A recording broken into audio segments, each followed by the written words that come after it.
కాంగ్రెస్ సర్కార్ అరాచకీయం. కాంగ్రెస్ సర్కార్ అరాచకీయం. మేడిగడ్డకు మరమ్మతు చేయవచ్చని చెప్తున్న నిపుణులు. 1.6 కిలోమీటర్ల మేడిగడ్డ బరాజులో కుంగింది 50 మీటర్లే. చెరువుపై అలిగితే ఏమవుతుంది? ఊరెండిపోతుంది. ప్రపంచంలోనే అతిపెద్ద ఎత్తిపోత పథకం కాళేశ్వరాన్ని కాంగ్రెస్ సర్కార్ నిర్లక్ష్యం చేస్తే ఏం జరుగుతుంది? నష్టం రైతులకు. రాజకీయ ప్రయోజనం కోసం అబండాలను అడ్డు పెట్టుకోవచ్చు కాక, 4 రాళ్లేసి గత ప్రభుత్వంపై కసి తీర్చుకోవచ్చు గాక, కానీ ఎండుతున్న చేనుకు అడుగుతున్న రైతుకు సమాధానం చెప్పి తీరాలి కదా. నిందలు సరే, నీళ్ళెందుకు ఇవ్వరు? కాళేశ్వరం అంటే మేడిగడ్డ ఒక్కటే కాదు, 3 బరాజులు, 15 రిజర్వాయర్లు, 19 సబ్స్టేషన్లు, 21 పంప్ హౌజులు, 203 కిలోమీటర్ల సొరంగాలు, 1531 కిలోమీటర్ల గ్రావిటీ కెనాల్స్. కానీ రేవంత్ సర్కార్కు మేడిగడ్డ ఒక్కడే కనబడుతున్నది. దాన్ని చూపెట్టి కాళేశ్వరం అంతా నిష్ఫలమన్నట్లుగా మాట్లాడుతున్నది. అన్నిటికి మించి మేడిగడ్డ బరాజ్ అంటే 87 పిల్లర్లు, 3 పిల్లర్లు దెబ్బతిన్నాయంటూ స్థిరంగా దృఢంగా నిలబడిన మిగతా 84 పిల్లర్లను వరదకు వదిలేస్తున్నది సర్కార్. 1.6 కిలోమీటర్ల బరాజులో రిపేర్ అవసరం ఉంది కేవలం 50 మీటర్లకే. కేవలం 50 మీటర్లకే. ఒక కాళేశ్వరం ప్రాజెక్ట్ అంటే ఒక మేడిగడ్డ ఒక్కడే కాదు, మేడిగడ్డ ఒక్కడే కాదు. ఏంటిది? 3 బరాజులు, 15 రిజర్వాయర్లు, 19 సబ్స్టేషన్లు, 203 కిలోమీటర్ల సొరంగాలు, 1531 కిలోమీటర్ల గ్రావిటీ కెనాల్స్. ఇవన్నీ కలిపితేనే కాళేశ్వరం. మేడిగడ్డ ఒక్కదానికి 1,00,000 కోట్లు ఏం పెట్టలే. ఇవన్నీ పెడితేనే మీరు అన్న ప్రకారం 1,00,000 కోట్ల రూపాయలు ఖర్చు అయింది. ఇవన్నిటి కలిపి 87 పిల్లర్లు ఉన్నాయి. మేడిగడ్డ బరాజ్కు 87 పిల్లర్లు ఉంటే ఒక 3 పిల్లర్లు కుంగిపోతే మిగతా 84 పిల్లర్ని వదిలేసేసింది ప్రభుత్వం. 87 పిల్లర్లు వదిలేసేసింది. ఇంకో రకంగా అక్కడ రిపేర్ చేస్తుంటే ఈ రకంగా నీళ్ళు వదిలిపెట్టి ఎక్కడైతే డ్యామేజ్ అయిందో అటు సైడ్ నీళ్ళు వదిలిపెట్టి కూలగొట్టే ప్రయత్నం చేస్తుంది తప్ప దాన్ని కాపాడే ప్రయత్నం చేస్తలేదు ఈ కాంగ్రెస్ ప్రభుత్వం. మేడిగడ్డ ప్రాజెక్టుకు తక్షణమే మరమ్మతు చేయండి. వెంటనే నీళ్లు నింపి సాగు కోసం విడుదల చేయండి. నీళ్లు ఎత్తిపోయాక లక్షలాది ఎకరాలు ఎండిపోతున్నాయి. చిన్న సమస్య ఉంటే మొత్తం బరాజ్కి ఏమైంది? కాంగ్రెస్ కట్టిన కడెం గుండ్లవా కొట్టుకుపోలేదా? సాగర్ శ్రీశైలం లీకేజీలపై మేం రాజకీయం చేశామా? ఏదైనా కోపం రాజకీయ వైర్యం ఉంటే మాపై తీర్చుకోండి. తెలంగాణ రైతాంగంపై మాత్రం పగపట్టొద్దని కేటీఆర్ నిన్న ఈ ప్రభుత్వాన్ని కోరిండు. మేడిగడ్డ ప్రాజెక్టుపై తక్షణ మరమ్మతు చేసి ఆ నీళ్లు నింపి ఈ తాగునీటికి సాగుని నీరు విడుదల చేయండి. అంతే తప్ప మా మీద కక్షతోని రైతులపై చూడకండి. ఈ ఏదైనా కోపం ఉంటే రాజకీయంగా వైరం ఉంటే మాపై తీర్చుకోండి తప్ప ఈ ప్రజలను ఇబ్బందులు పెట్టకండి. చిన్న సమస్య ఉంటే 80 ఇలా చెప్పుకున్నాం మనం, 87 పిల్లర్లు ఉంటే ఒక 3 పిల్లర్లు అంటే చిన్న సమస్య. ఆ చిన్న సమస్యని మీరు సాకుగా చూపించి ఈ ప్రాజెక్ట్ మొత్తాన్ని ఆగం చేసే ప్రయత్నం చేయకండి. ఇప్పుడు కడెం ప్రాజెక్టు కట్టింది కాంగ్రెస్ ప్రభుత్వమే, గుండ్లవా కట్టింది కాంగ్రెస్ ప్రభుత్వమే, సాగర్ శ్రీశైలం కూడా కట్టింది కాంగ్రెస్ ప్రభుత్వమే. అక్కడక్కడ కొన్ని లీకేజ్లు అయినాయి. గతంలో కడెం ప్రాజెక్ట్ కడుతుండగానే గేట్లు కొట్టుకుపోయినాయి. భారీ వర్షాలకి కడుతుండగానే కొట్టుకుపోయినాయి. అప్పుడు ఎవరైనా రాజకీయాలు చేయలే. ఎందుకు అని అంటే కొన్ని ప్రాజెక్టులు కడుతున్నప్పుడు కొన్ని సంఘటనలు జరగడం సర్వసాధారణం. లీకేజ్లు సర్వసాధారణం. అది అక్కడ జరిగే చిన్న మైనర్ రిపేర్లు అనుకోవచ్చు. అలాంటి దాన్ని బట్టి మేము ఏదైనా రాజకీయం చేయలేదే. ఇప్పటికీ కడెం ప్రాజెక్టు కొంచెం భారీ వరదలు వస్తే కూలిపోయే ప్రమాదం ఉంటుంటుంది. దాన్ని ఏం రాజకీయం చేయట్లేదే. దాన్ని రిపేర్ చేసే ప్రయత్నం చేస్తున్నారు తప్ప దాన్ని వేరే రకంగా చూడట్లేరు. మీరెందుకు దీన్ని రిపేర్ చేయకుండా రాజకీయంగా చూస్తున్నారు? మీరు ఎందుకు దీన్ని రాజకీయం చూస్తున్నారని చెప్పేసి కేటీఆర్ నిన్న క్వశ్చన్ చేశాడు.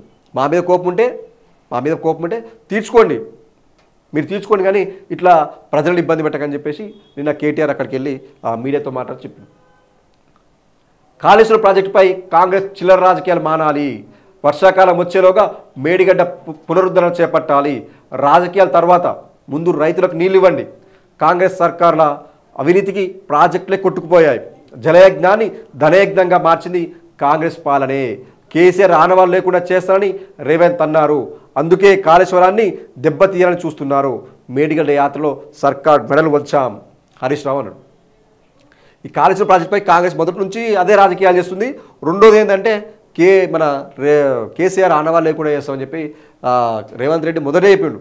అధికారానికి వచ్చినదా ఈ రాష్ట్రంలో కేసీఆర్ ఆనవాళ్ళు లేకుండా చేస్తాం అని చెప్పినట్టే ఆయన మన రాష్ట్ర సింబాల్ని మార్చిండు. ఆ టీఎస్ని తీసుకుపోయి టీజీ పెట్టేస్తుండు. ఈ కాళేశ్వరం ప్రాజెక్టుని తీసుకుపోయి కూలగొట్టే ప్రయత్నం చేస్తుండు. ఇవన్నీ ఆయన వ్యక్తిగత కారణాలతో రాష్ట్రంపై రుద్దిస్తుడు. ఎందుకంటే ఆయన సీఎం కాబట్టి, రాష్ట్రానికి ఆయన ముఖ్యమంత్రి కాబట్టి, ఆయన చెప్పింది నడుస్తుంది కాబట్టి, ఆయన ఉన్నన్ని రోజులు, ఆయన ఈ పదవులు ఉన్న రోజులు ఆయన చేయాలనుకున్న పనులన్నీ చేసి ఓ రకమైన ఆనందం పొందుతుంది తప్ప ఈ రాష్ట్ర ప్రజల గురించి ఆలోచించట్లేదు. కాంగ్రెస్ సర్కార్ అవినీతికి ప్రాజెక్టులే కొట్టుకుపోయినాయి. చెప్పాక ఇలాక గతంలో ప్రాజెక్ట్ కడుతుండగానే కొట్టుకుపోయినాయి, ప్రాజెక్టులు కడుతుండగానే కొట్టుకుపోయినాయి. కానీ ఆనాడు ఉన్న వాళ్ళు ఎవరు కూడా దాన్ని రాజకీయం చేయలే. అరే కొట్టుకుపోయినాయి అంటే ఎందుకు కొట్టుకుపోయినాయి, దానికి తర్వాత ఎంక్వైరీ చేద్దాం, దాన్ని మళ్ళీ రిపేర్ చేయండి, మళ్ళీ కట్టండి. ఎందుకంటే జీవం మనకు నీళ్ళే జీవాధారం. నీళ్ళు లేకపోతే మనిషి మనుగడ లేదు, నీళ్ళు లేకపోతే మనిషి మనుగడ లేదు. కాబట్టి ఆ నీళ్ళ గురించి ఏనాడు ఇట్లాంటి చిల్లర రాజకీయాలు ఎవరు చేయలేదు.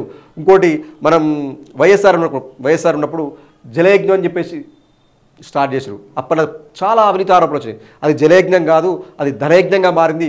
కాంగ్రెస్ పార్టీ నేతలకు మొత్తం ధన సంపద వచ్చింది తప్ప ప్రజలకు నీళ్ళు రాలని చెప్పి పెద్ద ఆరోపణలు వచ్చినాయి. అప్పుడు పెద్ద ఆరోపణలు వచ్చినాయి. మరి అది మీరు ప్రూవ్ చేసుకోవాలి కదా, నిజంగా ధనయజ్ఞం జరిగిందా జలయజ్ఞం కాదా?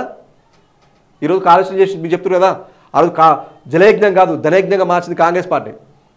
ఇప్పటికీ అదే ఆరోపణలు ఉన్నాయి. ఆరోపణలు నిజాలే, అవి నిజాలే. కాళేశ్వరంతో అద్భుత ఫలితాలు, కాంగ్రెస్ పార్టీది దివాలాకోర్ రాజకీయం. బీఆర్ఎస్ మాజీ మంత్రి కడియం శ్రీహరి మేడిగడ్డపై పవర్ పాయింట్ ప్రజెంటేషన్. నిన్న మన కడియం శ్రీహరి గారు పవర్ పాయింట్ ప్రజెంటేషన్ ఇచ్చారు. అక్కడ ఈ కాళేశ్వరం అనేది అద్భుతమైన ప్రాజెక్టు, ఈ ప్రాజెక్ట్ ద్వారా అద్భుతమైన ఫలితాలు వస్తాయి. తాగునీటికి సమస్య ఉండదు, సాగునీటి సమస్య ఉండదు.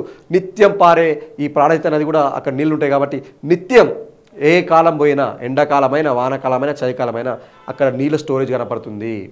ఇది ఎండిపోయేది కాదు, ఇది ఒక అద్భుతమైన ప్రాజెక్ట్ అని చెప్పేసి అది పవర్ పాయింట్ ప్రజెంటేషన్. దానికి సంబంధించి కడియం మాట్లాడు. రాష్ట్రానికి మేడిగడ్డే శరణ్యం, మరమ్మత్తు పనులు త్వరగా పూర్తి చేయాలి, ప్రభుత్వం చర్చించి చర్య తీసుకోవాలి. నీటిపారుదల శాఖ రిటైర్డ్ ఎస్ఈ వెంకటేశం. ఇది చెప్పింది ఎవరు? ఓ రాజకీయ నాయకుడు గారు చెప్పింది. నీటిపారుదల శాఖకు సంబంధించి ఒక రిటైర్డ్ ఎస్సీ వెంకటేశ్వర అంటే ఆయన చెప్పిన మాట ఏంటంటే, ఈ రాష్ట్రానికి మేడిగడ్డే శరణ్యం, మేడిగడ్డే పెద్ద దిక్కు, మనకి మేడిగడ్డే పెద్ద దిక్కుగా ఉంటుంది కాబట్టి దీన్ని వెంటనే మరమ్మత్తు చేసి దాన్ని త్వరగా పూర్తి చేసి ఈ రాష్ట్రానికి నీళ్ళు ఇవ్వాల్సిన బాధ్యత ఈ ప్రభుత్వంపై ఉంది. ప్రభుత్వం చర్చ వెంటనే తీసుకోవాలి, దీనిపై తీసుకోని చెప్పేసి ఒక నీటిపారుదల శాఖ మంత్రి అంటున్నాడు. సరే ఇలాంటి రాజకీయం కోసం అంటున్నాను, మరి ఎందుకు అంటున్నాడు? ఆయన ఇంజనీరింగ్ చీఫే కదా, ఆ నీటిపారుదల సంబంధించిన వ్యక్తి కదా, ఎందుకు అంటున్నా? ఆయన ఆలోచించాలి కదా, మీరు ఒక సలహా ఇచ్చి తీసుకోవాలి కదా. ఆయన పార్టీ ఆయన ఏం కాదు, పార్టీకి ఆయనకే సంబంధం లేదు. మీరు ఇట్లాంటి వాళ్ళ ఆలోచన తీసుకోండి.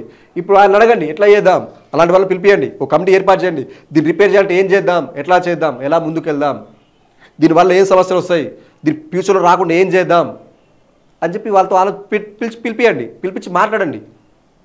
అంతేగాని మీ రాజకీయాల కోసం, మీ స్వార్థ రాజకీయాల కోసం ఈ కాళేశ్వరాన్ని కూల్చే ప్రయత్నం చేయకండి.